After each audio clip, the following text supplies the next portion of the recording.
ఆదిత్య వరుణ్ టీవీని సబ్స్క్రైబ్ చేసుకుని bell icon ని ప్రెస్ చేయండి చాలు. ఫ్రెండ్స్, అదే మందులేసుకోనన్నా.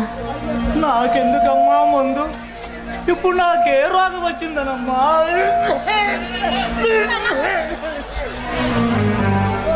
నువ్వు ఇలా అనుక్షణం దగ్గుతూ మందులేసుకోకుండా నాకేమైందని ఉంటే, నీకేమైనా జరిగితే నేను తట్టుకోగలరా?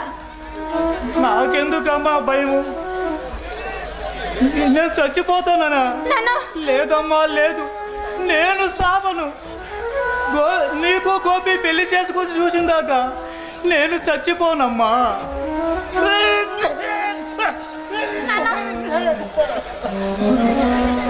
ముందు నువ్వు మందు తీసుకోనన్నా, నా కోసమైనా వేసుకో.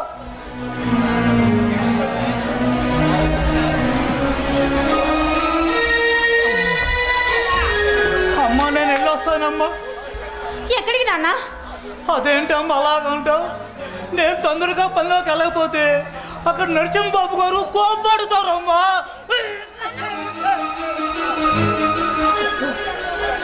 ఇలాంటి పరిస్థితుల్లో నువ్వు పనికి వెళ్తావా? పరిస్థితి ఎలాగున్నా పనిలోకి వెళ్ళటం తప్పదు కాదమ్మా. అసలే నువ్వు ఇలా నీరసంగా దగ్గుతూ ఉండి పనికి వెళ్ళకపోతే ఏ నాన్న? బాగుందమ్మా బాగుంది. చేతికి అందొచ్చిన గడుపు ఎందుకు పనికి రాకుండా, ఏమి పట్టించుకోకుండా త్రాగి తందునాలు ఆడుతుంటే ఈ ఇంటి గురించి ఇంకెవరమ్మా పట్టించుకునేది? నాకు తప్ప. అలాగని నీ ఆరోగ్యం పాడు చేసుకుంటావా? తప్పదమ్మా. కొడుకు సంపాదించి పెడుతుంటే తినే యోగ్యత ఈ ముసలివాడికి లేదమ్మా. అవునమ్మా, నాకు చుక్కపడే యోగ్యత లేకపోయినా తల్లి లేని నిన్ను పెంచి గడప దాటి నీకుండా పొరుగుగా బ్రతుకుతున్నాను. ఆ తృప్తి నాకు చాలమ్మా. ముసలివాడు సంపాదించి పెడుతుంటే హాయిగా తిరిగి కూర్చుందని అపకీర్తి నాకు రమ్మంటావా నాన్న? అమ్మా రాధా, నేను నీ తండ్రినమ్మా, నీ తండ్రిని. తండ్రి కాబట్టే చెప్తున్నారు. నువ్వు ఇలా మంచాన పడి నువ్వు ఇలాంటి పరిస్థితుల్లో పల్లానికి వెళ్ళడానికి వీల్లేదు. అమ్మా రాధా, నువ్వు వెళ్ళొద్దమ్మా. అదేమన్నా మామూలు పని అనుకున్నావా తల్లి? జమీందారు నరసింహ గారి ఇంట్లో పని. అక్కడ రకరకాల మనుషులుంటారు. వారి వారి అభిరుచులు తగ్గట్టు పని చేయాలి. అయినా పర్వాలేదు. వద్దమ్మా, అలాంటి చోటుకు నువ్వు వెళ్ళొద్దమ్మా. ఏదో ఓపిక తెచ్చుకుని నేనే పోతానులే. అమ్మా రాధా, నువ్వు ఇంటి దగ్గర జాగ్రత్తమ్మా. నువ్వు వెళ్ళడానికి నేను ఒప్పుకోను. నువ్వు ఎక్కడికి వెళ్ళొద్దు. అది ఎంత కష్టమైన పనైనా సరే నేను వెళ్ళి చేసుకొస్తాను. అమ్మా రాధా. అవును నాన్న, ఈ రోజు నుంచి నేను పనికి వెళ్తాను. నువ్వు విశ్రాంతి తీసుకో నాన్న.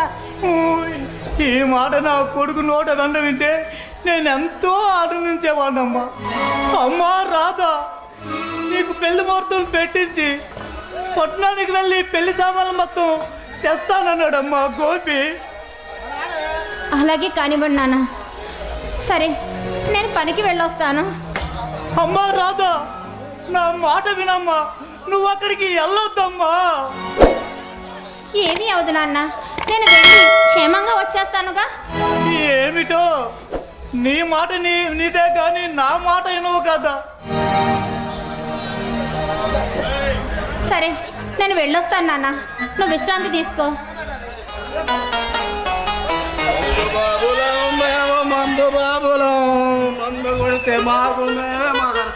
అన్నయ్య, ఎవడు మా బాబులాగా ఉన్నాడు? నువ్వా? ఛీ, మళ్ళీ తాగొచ్చావా? అవును నేనే. ఏం గుర్తుపట్టలేదా? లేకపోతే నువ్వు కూడా నాలాగే ఒక పెగ్గు? ఛీ, నోరు మోయ్. ఏం మాట్లాడుతున్నావో, ఎవరితో మాట్లాడుతున్నావో అర్థమవుతుందా? ఓ బాగా తెలుసు. నేను మాట్లాడేది నా ముద్దుల చెల్లెలతోనని. ముద్దుల చెల్లులు? ఒరే, అసలు ఆ మాటకి అర్థం అనుకున్నా ఇలా నీకు తెలుసంట్రా?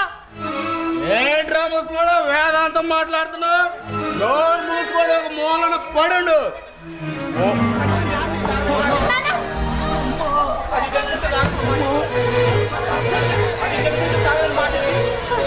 అది తెలుసుంటే తాగరని మాట ఇచ్చి మళ్ళీ ఇలా పీకల వరకు తాగొస్తావా?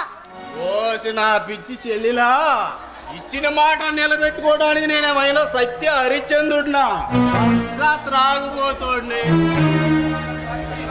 అన్నయ్య, నువ్వు ఇలా అనుక్షణం తాగి తందనలాడుతూ మన ఇంటి పరువు ప్రతిష్టలు తీస్తూ ఉంటే నాన్న మనసు బాధపడుతుందిరా. ఇలా రోజు తాగి తందనాడకు సిగ్గుగా లేదు? సిగ్గా సిగ్గుపడ్డానికి నేనేమన్నా పెళ్ళం వదిలేసిన మొగుడినా? అయినా త్రాగుబోతోడికి సిగ్గంటే నా పిచ్చి చెల్లిలా. అన్నయ్య చూడు, ఇలా చూడు, నేను నీకన్నా చిన్నదాన్ని.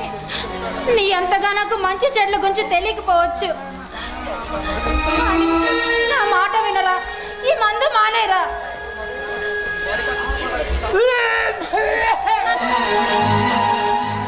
వాడికి అసలు క్షేమనేత్రం ఉంటే కదమ్మా చెప్పిన మాటలు వినడానికి. మోసలేనా కొడక, సీమోనెత్తురు ఎండిపోయినాడు ఒక మూలన పడి ఉండగా నీకెందుకంట ఇలాంటి విషయాలు? చూడు చెల్లెమ్మ, దొంగోడు దొంగతనం మానేశాను బాబోయ్ అంటే నమ్మి తాళం చెవులు చేతికిచ్చే వెధవా ఎవడైనా ఉంటాడా? ఉండడు. ఇది అంతే. అన్నయ్య, నిన్ను ఈ లోకంలో ఎవరు నమ్మినా నమ్మపోయినా నేను నమ్ముతానురా. నా మీద ప్రమాణం చేసి ఎప్పుడు తాగరని మాట ఎవరా ఒట్టే. ఓసి చెల్లెమ్మా, నీకు పచ్చి నిజం చెప్పనా? ఈ దేశంలో రాజకీయ నాయకుల వాగ్దానాలకి త్రాగుబోతోడి ప్రమాణాలకి ఏమాత్రం విలువ లేదు. నీ మీద దిగులుతో నాన్న చూడరా, రోజు రోజుకి కృంగిపోతున్నాడు.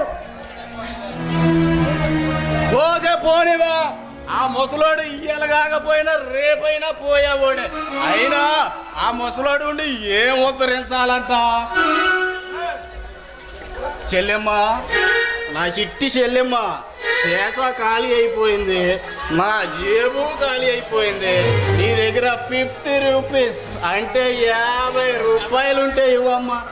అప్పుగానే ఊరికినే కాదులే. చిచ్చి, నీకు చెప్పడం అంటే చెవిటోడు చెవులో శంఖ పోతున్నట్టే. కరెక్ట్గా చెప్పావు. అది సరే, 50 రూపాయలు ఇస్తున్నావా లేదా? ఆ, నువ్వు సంపాదించి కట్టలు కట్టలు నా చేతిలో పెట్టడానికా 50 ఇవ్వడానికి? ఒరే దరిద్రుడా, నా కడుపుని చెడపుట్టావు కాదురా. నా కన్న కొడుకుని చెప్పుకోవడానికి నాకు సిగ్గుగా ఉందిరా. చెప్పరా, నేను బ్రతికొండగా నా ముఖం చూడపగరా. అబ్బా, నీ మొహం చూస్తే నాకేంటి వస్తుంది? చూస్తే మా మోహన్ బాబు గారి మొహం వేసి చూడాలి. బస్సు మోహన్ వస్తున్నా, నీ దగ్గరికే వస్తున్నా. మోహన్ బాబు జై. ఈ యదును చూస్తూ బ్రతకటానికి ఇక నాకు బ్రతుకున్నది. నువ్వేమీ బాధపడుకున్నా, అన్నయ్య మాటలేమీ పట్టించుకోవద్దు. నేనెందుకమ్మా బాధపడేది? వాడు చేసే పనులు, వాడు చెప్పే మాటలు చూస్తుంటే నా గుండె ఏనాడో బండలా మారిపోయిందమ్మా. సర్లే, నువ్వు విశ్రాంతి తీసుకో, నేను పనికి వెళ్ళొస్తాను. నువ్వు ఒక దానివి, నీ మొండి పొట్టు నీదే కదా. సర్లే, వెళ్ళి తొందరగా వచ్చే. అలాగే నాన్న.